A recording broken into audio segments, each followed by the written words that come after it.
Good afternoon, Arsene. Could we start by getting your latest team news at the Swansea, please? Well, basically, the squad 2 was available against Everton is available, and for the rest, decisions will be made who will come in or not. I will make that decision tomorrow. But overall, everybody is available. Everybody who played on Tuesday night is available as well. The only players who are not completely back are, of course, Mustafi and Welbeck. I don't forget anybody. Sorry? Callum Chambers and Callum Chambers is back in training, after full training on Monday, and Ospina has a chance to be available against Belgrade. He will not be available for Saturday. Just on Swansea, they've only conceded 1 goal away from home in the Premier League this season. How much did Tuesday's game against an organised side such as Norwich help you prepare for this game? Look, Norwich played very well defensively, and we struggled to create clear-cut chances, and that will certainly be the target for us. We created good chances against Everton by playing at a high pace, so the focus will be to put a high pace into the game and try to create chances and be positive again. We should have a little boost in confidence with the number of goals we scored at Everton, but we need to be on our highly focused. This is an important game for us. It's another chance to see Ozil, Lacazette and Alexis up front as well. They can create chances, they can score goals, but I believe as well that up front you depend a lot on the quality of the build-up at the back, and at home the speed of our passing will be absolutely important to create chances. Arsene, just come out of the AGM, there's a lot of anger in the room towards the end. There were boos, there were slow hand claps. How much is it concerning to see that animosity between the hardcore supporters and the board and the chairman in particular? Look, you want everybody to support the club. I believe it's difficult for me to come out on that. I think all of us have the same target, is to make Arsenal successful, and that's basically what I have to say. But the fans really wanted to hear from Stan Kroenke. They said it before, they wrote an open letter as well. Can you understand why they want to hear from him? And was it dismissive of Sir Chips to say that if they want to hear from him, they can read about it in the papers? No, it was not meant to be dismissive at all. It's just that the chairman represents the board and answers the question. That's a rule that is set before the meeting starts. Was that the best way to represent the board, do you feel? Look, everybody has his judgment. I am concerned about the pre-match press conference for Swansea, not so much to assess the quality of the AGM. Just on that though, I mean, you spoke in the AGM about your hunger being greater than ever, but you also spoke about the concentration of wealth. Does that make it more difficult, in spite of your hunger, to achieve what you want to achieve? Yes, it makes it more difficult because we all agree on that, and I think that's not only in football, it's general in the society. It's a concern for everybody. Today you have the 4 biggest companies that dominate the world economy, you know, so it is a concentration of the strength of the power, financial power, in football and in general in the society. That's what concerns people in general as well in the society. You spoke also about the importance of bringing on young players, given the opportunity. We saw, of course, Edwin Nketiah this week.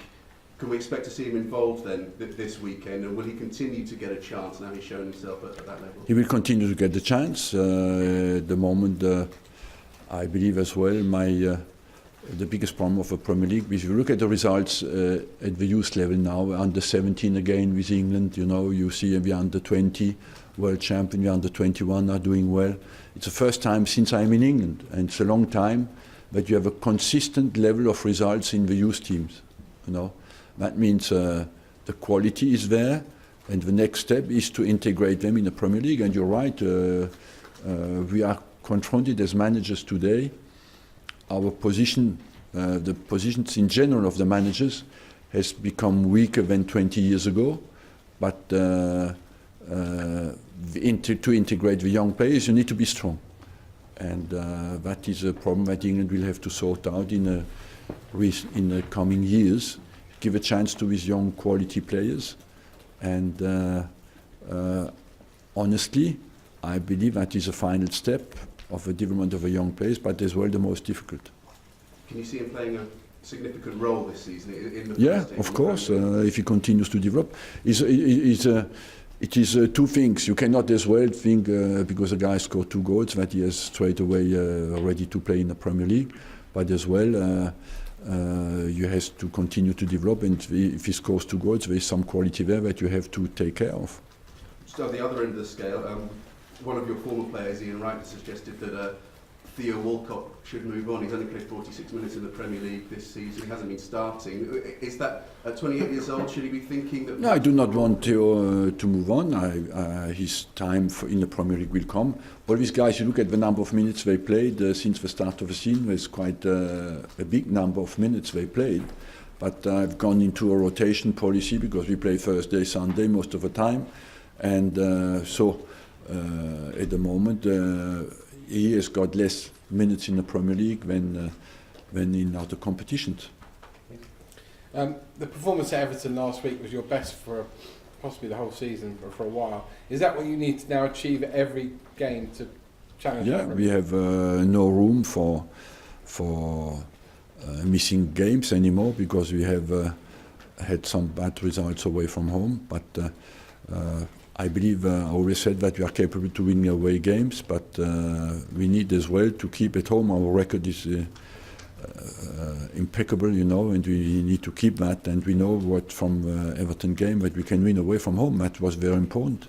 Ozil and Sanchez both scored as well. Does that back up your faith that from the beginning of the season that they will give you everything to? Look, I don't. What people questioned is their commitment to the team and the club. I didn't, and what happens on Sunday reinforces my belief even more. And what you want from them is to show that week in, week out. And finally, on the youth, integrating them into the Premier League. You've always done that, but do you think that there should be some sort of quota introduced by the Premier League? I'm against the quota because I've seen that in my career many times and it never worked. Why? Because people get around it, you know. I remember in some countries they had forced to start with 3 under-21 players, and after 5 minutes they took them off straight away, you know. So that makes it ridiculous. I believe you have to earn your right to play, and the managers have to be strong enough to play them when they deserve to play. Arsene, just a couple more about the AGM. Were you genuinely shocked by the level of dissent that you heard? I have nothing to add to that now because I believe you get enough substance to talk about that, and I want more to focus on Saturday's game. Is Mesut Ozil, do you think, back to his best? He is in a very good shape at the moment physically, yes, and is focused, motivated, so I would say yes.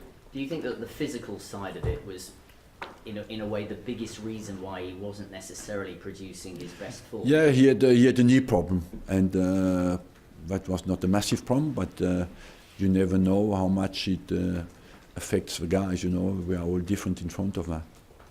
How pleased are you to see Claude Puel back in the Premier League? Do you think Leicester have made a good appointment? Yeah, they made a good appointment, and Claude Puel is competent, he's a worker, he's highly focused, and I'm sure that he will continue, he will develop Leicester. Also, just to clarify one thing you said at the AGM, the quote I think was, "I'll sit down every year with my board to see where I go from there." Does that mean there's a review at the end of the season about your position? That means I'm 21 years at the club, and I want to feel that I do well and see what the board thinks of my performance, and after that we decide where we go from. But of course my desire has always been to respect my contracts, but that's what I meant, you know. So that will happen at the end of the season, this season? I said what I said, and I stand to that, you know. It is. Okay, just on the football side, at Everton, Sanchez, Ozil and Lacazette, it was the first time they played together. Is that, do you think, the way forward for the Premier League team now? Look, they were efficient at Everton. They have to be efficient again on Saturday. There's no definite solution. We are in a job where competition counts, and if it works, they have to make it work to keep their position. Has it been frustrating for you at all that you haven't been able to put them together until now? You want always everybody available in the best possible shape, and of course, when you miss people, it is frustrating.